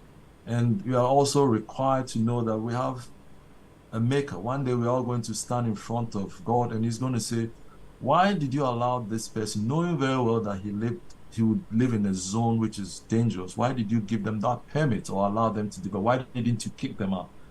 And so we are going to be answerable to a much higher person, not only fellow human beings here on earth, but when we die, that final breath we take, we're going to stand. But George, you see, I think that you have also brought in a part of the issues that we are facing as a country that has affected everything. Just a couple of days ago, a friend of mine who had his roof taken off and re-roofed, by a company, and unfortunately for him, as they were halfway through, it rained. Now his property and everything in his house has been flooded and ruined. Now he's trying to get these people to take responsibility and sue them, and the company comes back and they are begging, and the carpenter is now appealing, God will forgive you and God will, so we use all this God Christianity thing to suppress some of the hard decisions that we should take. You will get a whole chief or somebody coming to beg you so that somebody is not jailed for the wrong they did. I think that is affecting our country. I don't know what you think, but as you mentioned this issue about we are Christians that will face God one day, I thought I'll bring that in. But very quickly, what is Elmina Incorporated? Well, it's a small private engineering firm, which is what I lead. There are, as you can see, someone behind me, and she's helping out. We have another assistant, and there are people who I can work hand in hand. But it's an engineering firm, and I never stopped studying. I decided to go and get also my construction license, being a general contractor. So now I also do construction. Okay. And again, it's something that maybe we need to do in Ghana. Meaning, not everybody can get up and be called himself a contractor. You need to be a contractor who's got the prerequisite experience and also knowledge And so maybe we'll have less problems when it comes to this roofer who unfortunately didn't do the right thing. Maybe you should have listened to the weather forecast or provided a way to make sure that your friend's property did not get. So that's what the MENA is. It's a small engineering firm based here in Georgia. Making a lot of money, right? Engineering doesn't pay. Really? Engineering basically here. Engineering is more like you can pay your bills, you can put something away to go on a vacation, maybe put something away. You know, it's better than nothing. At least I like working for myself. But the construction, that's where the real money is. You can lose your shirt, but at the same time you can make a whole bunch of money. Now I'm late in coming to the construction, and I only did it so that I can maybe put some money away for retirement. I see. If I'd gone to construction, most of my friends who did in construction, they're all doing quite well, extremely well. But do you see yourself relocating to Ghana to bring your expertise to bear on our national development? No, I've made my mind. I'm not retiring in Ghana. Okay. Yes. But okay, so back to what you had said before earlier on. Is George Awuku still interested in politics? Yeah, I'm still interested in politics. Only in the US or in Ghana? I'll be honest with you, I'm really disappointed with the current government. I spent a lot of money, personal time, in putting them into where they are, and I don't hold back and say, if I know before my came into service, I told them, you guys have made a mistake. You promised too many things. You're not going to be able to deliver free education, free healthcare, free.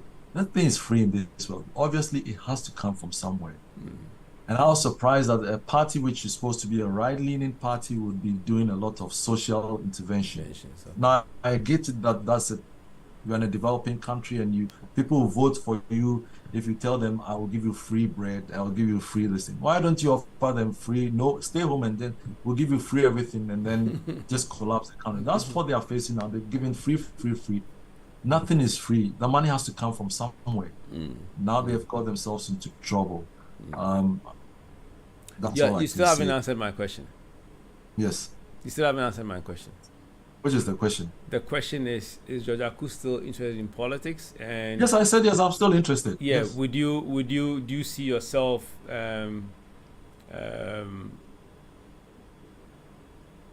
me put it this way: if you are still interested in politics, and you stood for what do you call it? Your local government area, would you be interested in Ghana politics in the near future? No. No. No is to that. No. To Ghana, but what about the US? The US, I think I might. I've indicated I'm going to run again. Yes. Okay. Be running. Yes. Okay. Because so George Awuku is a very passionate person on issues that he strongly believes in, and frowns upon people who are lazy and ride on the backs of hardworking people. So I just had this nagging feeling that you probably would go back and try and run again, and you just confirmed that. What would be the one thing in your experiences, right? And perhaps maybe let me add through Presec that has prepared you or transformed you, in your life journey.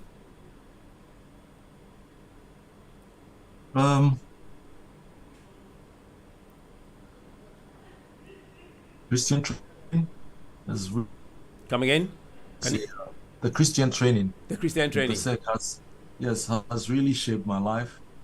I was in Crufeld for a short time, but I don't get up every morning without first praying. Okay. That's my first thing I do. And then I get up and I make a bed. Okay. I make my bed, and then it's like a routine. And later on in life, I've listened to folks and they've said that the one thing, and I don't understand why Ghana is this way, but one thing is this: if you are disciplined in life, there's no hold bars, meaning you can achieve whatever you want in this world. You are focused and you're disciplined, there's no hold. So Presec's discipline and training is where I am today. Without Presec, I doubt I'll be where I'm sitting today. Okay. And you mentioned a son. How many kids do you have?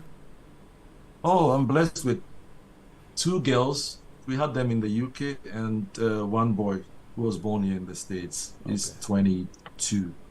Okay. Yes. So George Awuku is a father. Oh yes, I'm a dad. I don't have grandchildren though, like some of us. Like some of us, you want to mention names? The youngest amongst us. Please don't bring Roland Abrahams into this battle, because he's not a grandfather. The youngest man has already had grandchildren. Listen, I know I should ask this question, but I'm not sure how I should put it. So George Awuku is a father. Is he a husband? Oh yes, I'm married. One thing I told you, ever since my heart was broken in 6th form, broken heart. Still hard to believe, but if you say so. I've tried, and then also having watched my dad, and I hope none of my siblings are listening to him, and the way he was having women left and right, excuse for the language. I decided early on life that when I marry, I wouldn't want to see what my mom went through. Basically, I'll have to stay faithful and with my wife and this thing. Now, things do happen as you grow up, and marriage didn't work out with my first wife. But as soon as we went our separate ways, I started the hunt to look for another person to stay with. Because being married and having a single person, or even not married, but having a partner with you, brings a lot of stability to yourself as an individual. Now, if you are single, you're going today, you are sleeping with, sorry, don't use the word, you're hanging out with this woman, the next day, that woman, it doesn't reflect too well. And I think that it's not an anchor. Women are very good when it comes to giving advice and anchorage and moderating us men. So now I'm married to a lady from the Caribbean. She's of a Spanish Latino background, and that's why I'm not coming. I said I'm not going to retire in Ghana. I've decided to hang my gloves in her country, which is very much like Ghana actually. Okay. The climate, the food, the culture, and everything is very similar to Ghana, except for the language, which is different. So you do speak the language, right? Or you're learning to speak the language? I do speak it. I'll say I am not 100% there. I'll say I speak pidgin Spanish. Okay. If that's what right. Okay. Okay. And do you have any hobbies now that keeps you fit, or you do? Like I told you, the problem is I didn't play hard, and I'm still not playing hard. It's just my hobby is work. It's sad, but so do you stay fit? I mean, what do you do to stay fit? oh yeah, I make sure I take an hour's walk like I do every other. And my advice to my mates to somebody put a post-it on our platform, and they said the guy is asking this woman, so you mean to tell me you drove all this way just to come and walk on a treadmill? So I used to swim a lot, and when the COVID came, I gave up the swimming, and now I do a lot of walking. Okay. So I do at least an hour walk every other day if I can afford it. After eating lunch, I go and do 1 hour walk, and then I also watch my diet. I've been on a strict diet because of my medical, I tend to eat once a day, meaning I have only one meal the whole day. In the morning, I'll drink tea or chocolate for protecting. My guys, they drink hot, dark chocolate for your prostate. It's very important. They say it works. And then also in the evening, eat orange, which is something my mom taught me. I eat orange daily, every day. That will be the orange I eat to sleep. Okay. So I've been doing that for the last, the orange since I was a child, but eating once a day has been like the last 4 years. Wow. That's good to hear. Anyway, so let's focus now on your love for Presec. I mean, we've thought about your career. Let's look at what your love for Presec, and let's talk a little bit about our year group and the Ɔdadeɛ alumni. Are you active in the group, and what do you think of the whole Ɔdadeɛ alumni fraternity? What do you think? Well, I think it's I'm really my siblings would send me when Presec wins, what do you call it? The National Science and Maths quiz. Yes. And say, hey, Presec all the way. Some friends also. So I'm really good for the fact that we are doing a lot and the Presec is shining. It used to be that people look up to Motown and Kwabotwe. Now it's Presec all the way. And I'm so proud about that. I try and stay active where I can. If there's any financial needs, I can give my widow's mite. Now, I wish one day I'll be a millionaire. Maybe I don't have to wish to be a millionaire, but have so much money. What I'd like to do if I reach that position is to put that perennial water issue in perspective. I don't know if it's still an issue, but I want to put it to death. Basically, put in a huge water lagoon and drill boreholes so that water would never, ever be a problem. I hope there's no more wilderness, excuse my language, in Presec, but that if God should ever bless me, that will be my pet project. Yes, to give back to Presec for what Presec has given me. Okay, so what do you call it? So the people are distracting me. Onyako and friends are distracting me with some questions. I don't even want to ask the question. I know they're talking about the women. Yeah, they are still telling me to ask you some questions. I don't want to ask those questions. They are distracting me with it. Onyako, he's answered the question already. He's admitted. What is your problem? Anyway, George, you've lived really most of your life abroad after school, and I was just trying to find out how you involve yourself in alumni activities in North America. Do you involve yourself in any of the activities that goes on there? No, unfortunately, the last recent meeting they had, I think I was out of the country. These days I travel a lot, so it will be a matter of finding that time to squeeze in. Hopefully, I'm hoping that in the next couple of years I'll be doing 50% of work I'm doing. Meaning I want to start retiring, and so I should have more time to attend some of our annual meetings. Our year group was supposed to have had a meeting in 2020, and then the COVID hit. If Kevin Jabba is listening, we need to host one next year for the year group in Atlanta, so as to get together. Hopefully there'll be no new COVID coming out, but that's all I've been limited. I mean, when it comes to any financial, again I said give my widow's mite. Okay. Thank you very much for that. But how have you related with Ɔdadeɛ in the US? I mean, what would you say some of the pressing issues that Ɔdadeɛ living in North America face? I'm not aware of any pressing issues apart from as a group. I think that, again, I've only focused on our year group. I'm unaware of the fact that any of our year group folks might have a problem, but if there's a bereavement, you know what we do, we all do contribution to help that individual with the expenses associated with it, and that's the way I think I can best help. Yep.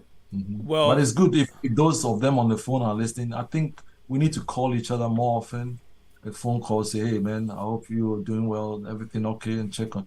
I remember during the recession and the tough times, before Onyako was a staunch advisor. He talked me through some very difficult times around that time. And, if he's listening, thank you so much. I do appreciate that time. Yeah, it's a good thing.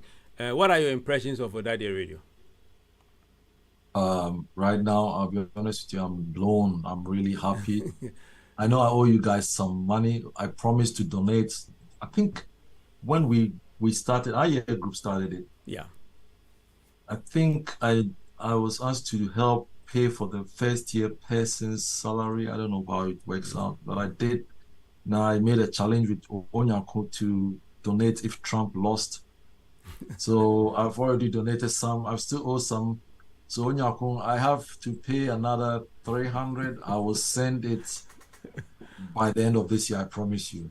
Thank you very much. We are so grateful, George, for the contributions you make to our year group, Ɔdadeɛ Radio, and Presec as a whole. Do you see any specific programs you think might be impactful or attract more listenership or participation from Ɔdadeɛ in North America or in the diaspora? Oh, I can't speak to that. It's not easy. I can understand why these days it's very difficult for people to be in the news media with TikTok and with Facebook and with so much social media. Folks have a lifespan of, as they say, 15 seconds. If you can't get their mind, they are not interested. I mean, I bet you those who are young wouldn't be interested in anything we are saying because they are more interested in seeing what's it called? I don't know who's the current musicians or the football players. They are more interested in that sort of things. Now, I thank my dad.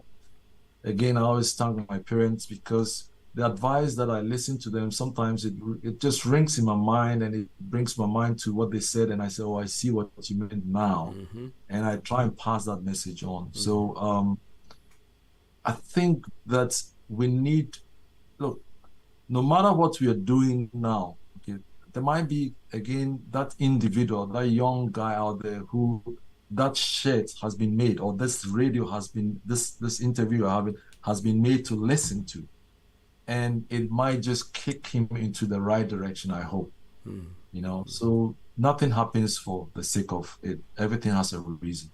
And if a young person was listening who had the same ambition you had before, I wanted to be an engineer, what would you advise him to do? I'll say go for it. Pursue with all diligence. What should they study? I will study engineering. Basically, the first 2 years of engineering is supposed to be all aspects of engineering. If it's in Presec, he wants to do more of math, physics, and on the chemistry side. But don't limit yourself. Study the French, because studying French also helped me when I started studying Spanish. Okay. So there's a reason why we have to study those subjects. Again, there's, like I said, if that shirt is made for you, it's made for you. So every subject, there's been a reason why we've studied those subjects, but be serious in school. And as soon as you also qualify or become an engineer, don't limit yourself to just that field. Try and study outside that field, have interest in other fields, and don't let them ever pigeonhole you. Meaning, if they say you're only going to be looking at male coming in, go ahead and ask the next engineer, hey, what are you doing? I'd like to know what you're doing, and have some interest in that, because you never know. The day will come when you're in the middle of having to design, let's say, a bridge, and then they ask you, oh, unfortunately, this bridge has an issue with the foundation. Now, because you have a little bit of experience in that, you can be able to throw your little bit of knowledge in there to help them resolve it. So don't ever have them pigeon you. Okay, so let's take some messages right now. One comes from Unyaku from the Silicon Valley, and he says to George, to what extent is foundation engineering applied in building construction in Ghana? I don't know if there's anything. I'll tell those folks living in Accra, I don't mean to be a scaremonger, but I remember my mom telling me that in the early 19th century, there was an earthquake in Ghana, in Accra. Most of Accra sits on what we call alluvial soils, or soils which are not really well compacted. And unfortunately, we sit in a seismic zone, which is the Akwapim Togo range. If your engineers haven't designed your structures well, I shudder to think what would happen the day that eventual earthquake happens. It's going to be sad day for Ghana, I'm telling you. So yes, foundation is making sure that your life is built on solid rock or solid foundation, which would withstand any issues like settlements. And Onyaku says, I should tell you to pay up now. There's no delay to the end of the year. It says pay up now. So George, we are expecting to get that money ASAP. All right. Yeah. So Joseph, do you have any more messages? Yes, we received a message from Mr. George Awuku's brother. Okay. His name is Michael Awuku Santana, yes. And he says George is family-oriented, love his parents too dearly, persistence, industrious, afraid of Ghana, made up his mind never to stay in Ghana when he was at the KNUST. Let me do something about small. Bully naughty pupil at Achimota Primary. School authority asked our parents to look for another school for him. That's how he ended up at University Primary with Zonda and Co. So it's coming from his brother Michael Awuku. Santana, so that's the reason why he ended up UPS. I hear. My God, I don't remember bullying anyone.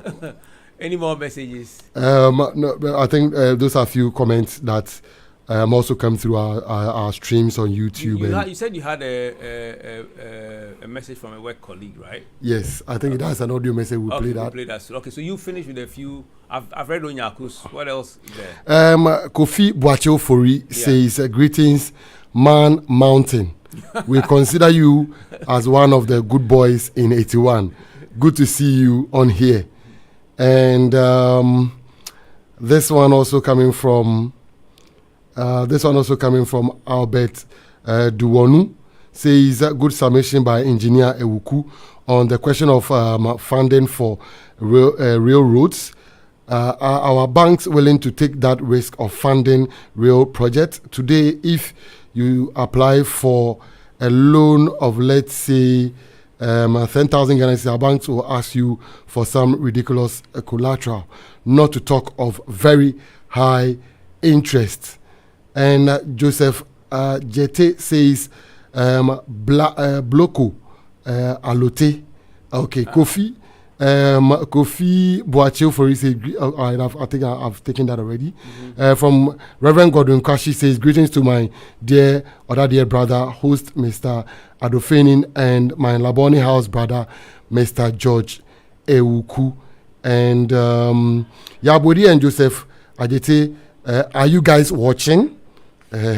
Somebody posted that, and of course, great insight, great program from Nicholas. That's some few comments that came up on our Facebook. Okay. And George, just for your information, on our own 1981 platform, they are talking about your 6 form days. I said you chase women left, right, do things left, right. I can't mention some of the things on air, but and this is from no other than Nia Dote Abraham, so and Lasita. They are exposing you, you know. So you said we have an audio to play, right? Okay, so quickly, and then we can round up. So this is from one of George's colleagues. This is a message for George Awuku.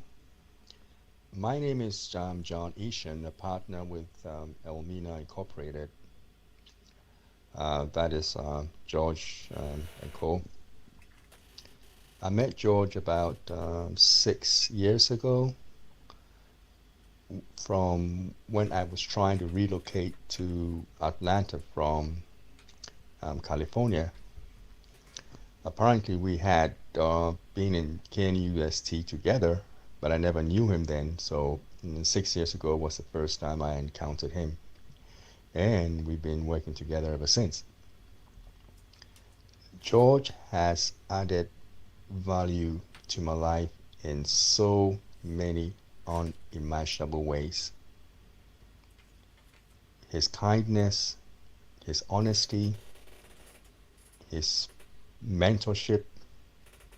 He's a great person, and his personality and the many things I would like to say about him is second to none. I'm sure many others will feel the same way, but express them differently. But George, I am very, very grateful, will be forever grateful, and I hope we can continue to work together for a long time to come. This is from John Ishon, and he's a work colleague. You know, so George, any shout outs to friends, classmates, workmates? Yeah, I'd like to shout out first and foremost to Pierrot. I hope he's obeying. Like I said, primary school mate Johnny Muru, I've known since 69. But there's one guy that I knew, I've known, Sofo. So I hope Sofo is listening. Sofo Yaro, I think, is in Nevada. I knew Sofo from Kukumimle Primary School, which was then I was the age of 4. Wow. So I've known Sofo since for the last 56 years of my 60 years. Whoa. So I remember Sofo when I was in Kukumimle, what's it called, kindergarten, which is near where my dad's business used to be. And then Muru in Motown Primary and Milko Johnson and Dibango, and then coming to you guys in Motown Primary. Now, if I'd been in Ghana and stayed in Ghana, I'm sure now I'll be retired and I'll be hanging out more with you guys. And then Omilo, my brother and friend, we used to call ourselves Rag and Tag. I also thank folks who are here with me that day. I'll pay the money, don't worry, I promise you. And of course, Zonda yourself. I'd like to appreciate and thank you all for all the kind words you've given me. Nice. So departing words to all Ɔdadeɛs. Departing word is that we are truly grounded in a solid foundation, which is in Christ, and that our light will shine wherever we go, so long as we do not forget that motto. Wow. We are the best school in the whole of Ghana, hands down. Yes, I. Well, let me take the opportunity on my own behalf, Ɔdadeɛ Radio, your classmates, and on behalf of all Ɔdadeɛs, to say a very big thank you to you, George, for taking time to talk to us and share your experiences with all of us. We appreciate you. And we pray that you live long so that Presec and Ghana will continue to benefit from your experience and skills.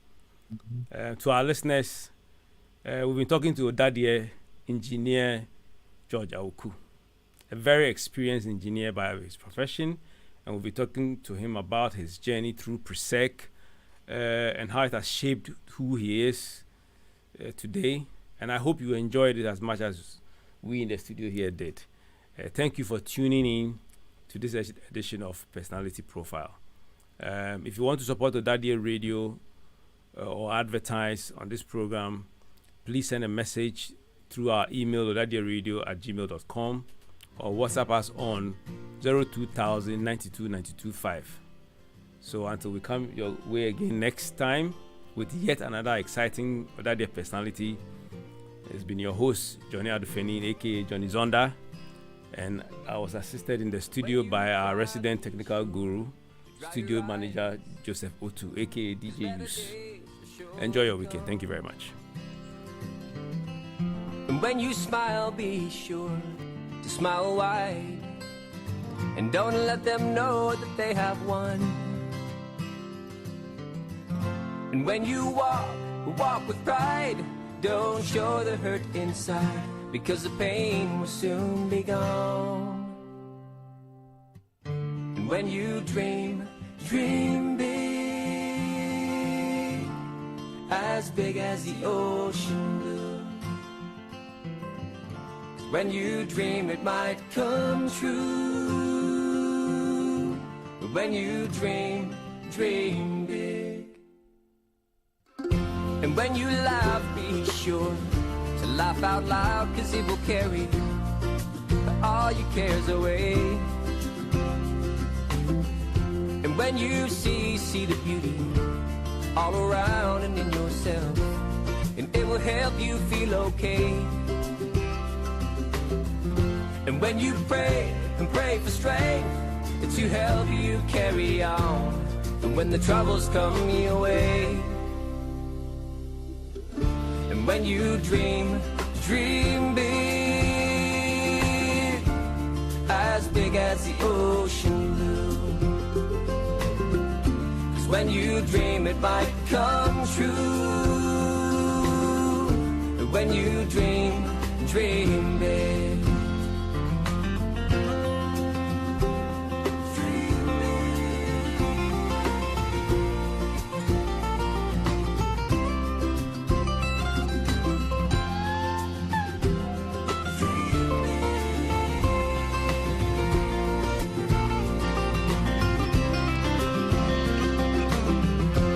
When you laugh, be sure to laugh out loud, 'cause it will carry all your cares away.